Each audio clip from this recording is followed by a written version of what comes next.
매일 아침 미국장 소식은 머니네버슬립 뉴스레터. 아래 댓글 링크로 구독해보세요.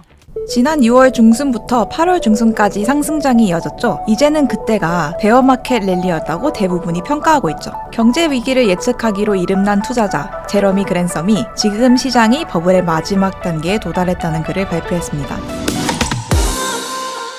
이게 제목이고 지금 현재가 슈퍼버블의 마지막 단계다라고 되어 있어요. 처음에 요약부터 살펴보면 펀더멘털이 심각하게 훼손되기 시작했다. 그리고 지난 1월보다 전망이 훨씬 암울하다라고 되어 있고요. 그 다음에 채권, 주택, 주식 등 대부분의 자산에서 오버밸류에이션이 나타나고 있고요. 그리고 재화 충격, 매파적인 연준이라는 아주 무서운 특징들이 한 번에 섞여 있다는 것을 알 수 있습니다. 하지만 그럼에도 최악은 아직도 오지 않았다라고 되어 있는데요. 좀 자세한 내용도 같이 살펴보도록 하겠습니다. 그래서 이쪽에는 기존의 슈퍼버블의 특징입니다. 그래서 첫 번째는 일반적인 주식과 투기적인 주식 사이에 차이가 벌어지게 되고요. 그 다음에는 베어마켓 랠리가 매우 급속도로 찾아오게 됩니다. 그 다음에는 리세션이 아주 급속도로 발생하게 됩니다. 그리고 이런 모든 상황들이 합쳐져서 금융 그리고 경제적인 사고들이 발생할 확률을 매우 높인다라고 되어 있어요. 그리고 주가가 매우 올라있는 상태죠. 슈퍼버블이라는 것은. 그렇기 때문에 주가가 높아져 있을수록 하락폭 또한 매우 커진다 라는 게 결론입니다. 이건 어떻게 보면 당연한 말일 수도 있는데요. 그래서 그 다음에 찾아볼 것은 지금 방금 말씀드렸던 단계별 특징들을 좀 알아보도록 하겠습니다. 우선 첫 번째로 보면 첫 번째로 버블이 생겨나죠. 그 다음에 어떤 사건, 사고로 인해서 하락이 발생하게 됩니다. 이런 실패가 발생을 하게 되고 그런 다음에는 이 하락한 주가로 인해서 사람들이 주가가 기존에 올라있던 고점에 비해서 주식 가격이 많이 하락했다 보니까 사람들이 주가가 많이 싸졌다 이렇게 생각을 하면서 사람들이 다시 매수에 들어가게 돼요. 하락한 것의 절반 정도가 다시 상승을 하게 됩니다. 이게 베어마켓 랠리라고 볼 수 있죠. 2022년 올해를 보면 8월 16일 이 당일의 최고 정점을 보면 S&P 지수가 6월의 최저점에 비해서 58% 상승한 모습을 보였습니다.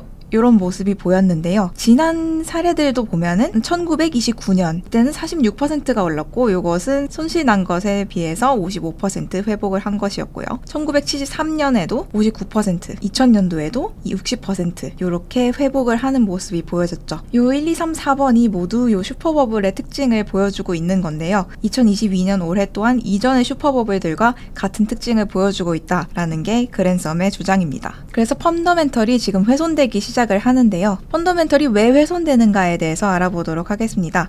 첫 번째 보면 정점에 있을 때 경제는 아주 퍼펙트해 보이죠. 고용률도 아주 좋고 GDP도 강하고 인플레이션도 없을 뿐더러 마진 또한 아주 좋아요. 그런데 이런 상황들이 오래가는 것은 아닙니다. 왜 그러냐 하면 첫 번째로 이렇게 좋은 경제가 이어지다 보면 언젠가는 인플레이션이 발생을 하게 돼요. 인플레이션이 발생을 하면 PE 지수가 영향을 받게 되죠. 매출분의 주가가 PE인데 당연히 인플레이션이 발생하면 매출이 줄어들기 때문에 이 비율 또한 떨어지게 되겠죠. 그리고 그렇게 되다 보면 마진 또한 떨어지게 됩니다. 원자재나 인건비나 이런 것들이 모두 상승을 하게 되다 보니까 마진 또한 떨어질 수밖에 없는 거고요. 그래서 이 그래프가 아주 재미있는데요. 이 그래프를 같이 한번 살펴보겠습니다.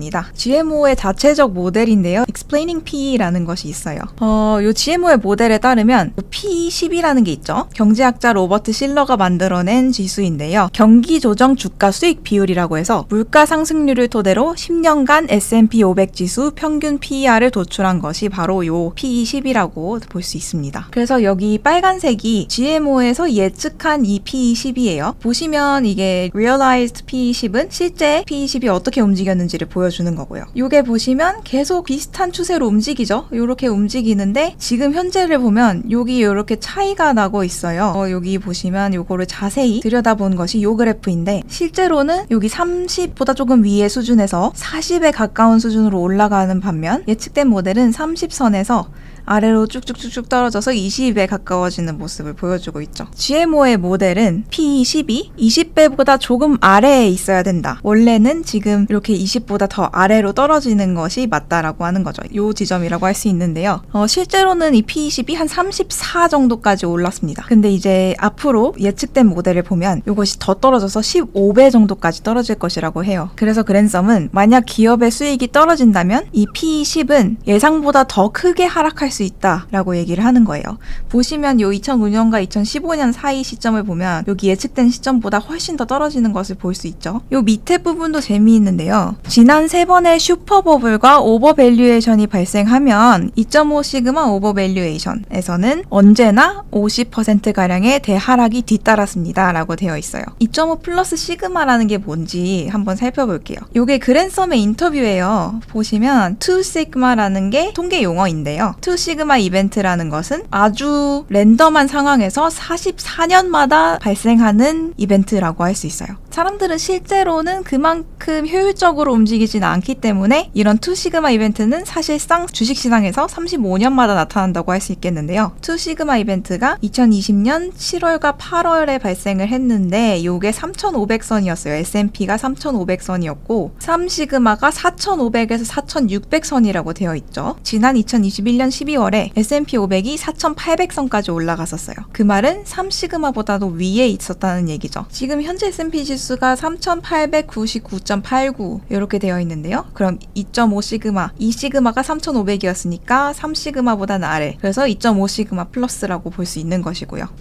그래서 요런 2.5 시그마 3,800선 정도의 오버밸류에이션이 발생을 했을 때는 언제나 always라고 되어 있죠. 언제나 50%가량의 대하락이 발생했다라고 말을 하고 있습니다. 이렇게 펀더멘털이 예상보다 훨씬 더 망가지게 되는 상황이 벌어지면 가장 지금 가까운 미래에 어떤 문제들이 발생할지를 알아봐야겠죠. 단기적인 문제나 상황들을 한번 살펴보도록 하겠습니다. 첫 번째로는 대표적으로 식품과 에너지 문제가 발생한다고 볼 수 있어요. 이 식품과 에너지 가격이 상승을 하는 것은 교역의 불균형을 발생시키고 시민사회에 혼란을 가져오게 됩니다. 특히 아주 취약한 국가들 있죠. 지금 스리랑카 경제가 망가졌는데 그 사례를 보면 이 스리랑카 경제가 무너졌는데 식품과 에너지 가격이 얼마나 큰 영향을 미치고 있는지를 알 수 있습니다. 이 에너지 쇼크로 인해서 유럽에서 리세션이 발생한다는 것은 guaranteed라고 되어 있는데요. 이것은 당연한 결과라고 볼 수 있다라고까지 얘기를 하는데요. 물론 미국 시장이 외국에서 발생하는 문제들을 지금까지 계속 무시해오는 그런 경향이 있었어요. 하지만 세계 경제 성장률이 계속 침체되는 상황에서는 미국도 어느 정도 영향을 받을 수밖에 없겠죠. 그러니까 요 식품과 에너지 가격의 충격이 미국 경제에도 크게 영향을 줄 수 있다라는 말로 이해를 하면 되겠습니다. 그 다음은 주택 문제인데요. 역사적으로 봤을 때 부동산은 경제 안정에 있어서 가장 중요한 자산군이다라고 얘기를 하고 있습니다. 그래서 위에 보시면 부동산 측면에서 어떻게 문제가 발생하는가라고 보면 그 시작은 중국이에요. 지금 중국에서 부동산 가격이 쭉쭉쭉쭉 떨어지고 있다라는 것을 많이 뉴스에서 보셨을 텐데요. 중국뿐만이 아니라 대부분 세계 전반에서 부동산 가격이 떨어지고 있는 현상이 계속 나타나고 있어요.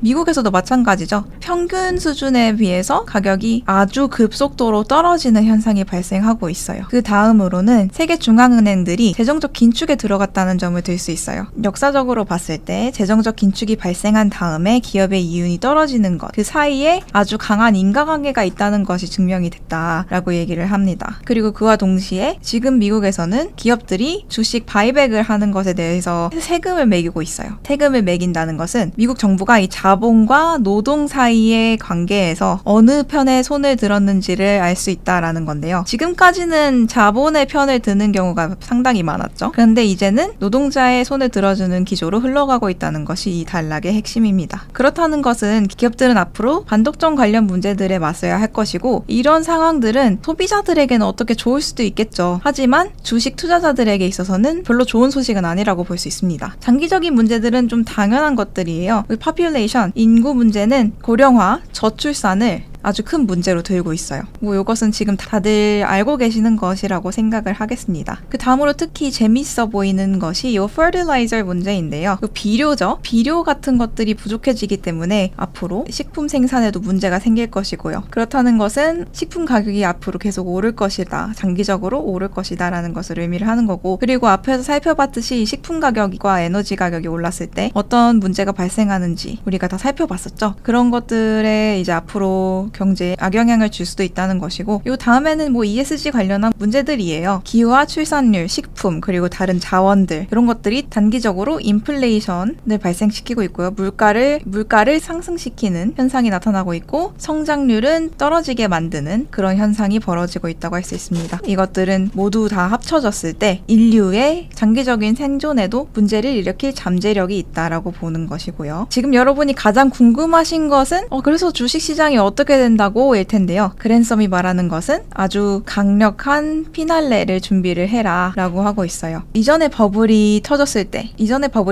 상황을 보시면 주택과 주식 가격이 같이 떨어졌어요. 1989년 일본이라던가 2006년에 전 세계 경제라던가 1973년에 미국이라던가 기존에 발생했던 슈퍼버블들을 보면 여러 가지 자산군에 걸쳐서 요 버블이 나타났을 때 훨씬 더 경제 전망이 좋지 않았어요. 예를 들면 주택시장과 주식시장에서 함께 요 슈퍼버블이 발생을 했을 때, 예를 들면 1989년의 일본이나 2006년의 세계 경제 같은 것들이 이 예로 들 수 있고요. 아니면 인플레이션이 발생하고 주식 버블이 있는데 금리 쇼크가 발생할 경우, 이런 경우는 1973년도 미국과 다른 나라들을 예로 들 수 있는데요. 현재 상황은 이 중에서도 가장 위험한 시나리오라고 얘기를 하고 있어요. 왜냐하면 주요 자산군 세 가지 모두에서 주택과 주식 그리고 채권 모두에서 역사적으로 봤을 때도 너무 과대평가가 되어 있는 거예요.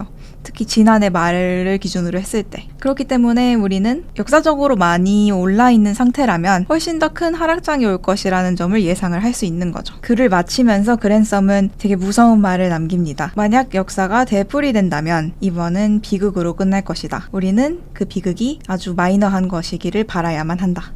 라고 하면서 글을 끝내고 있습니다. 이 글이 나온 지가 사실 좀 됐어요. 8월 말에 나왔는데요. CPI가 발표되기도 전이고 지금처럼 연준이 더 매파적으로 나올 것이라는 예상들이 막 나오기 이전인데도 이렇게 매우 최악의 시나리오를 예상하고 있었다는 것이 매우 놀랍습니다. 여러분들 지금 계속 하락장을 대비를 하고 계시는지 모르겠어요. 이런 시나리오들, 물론 좋은 시나리오를 얘기하는 분들도 있죠. 켄 피셔 같은 분들은 지금 인플레이션이 잦아들고 있다. 연말에는 상승장이 찾아올 것이다 라고 하는 뷰들도 계속 나오고 있는데요. 하지만 역시 이렇게 안 좋은 목소리가 많이 나올 때는 그런 것들을 너무 낙관적인 시나리오만을 바라지 않고 이렇게 좀 현실적으로 생각을 하면서 대비를 하는 자세도 어느 정도 필요하지 않을까라고 생각을 합니다. 제가 꾸준히 리포트들을 많이 찾아보고 있는데요. 다음에는 조금 더 시의성 있는 리포트를 가지고 찾아오도록 하겠습니다.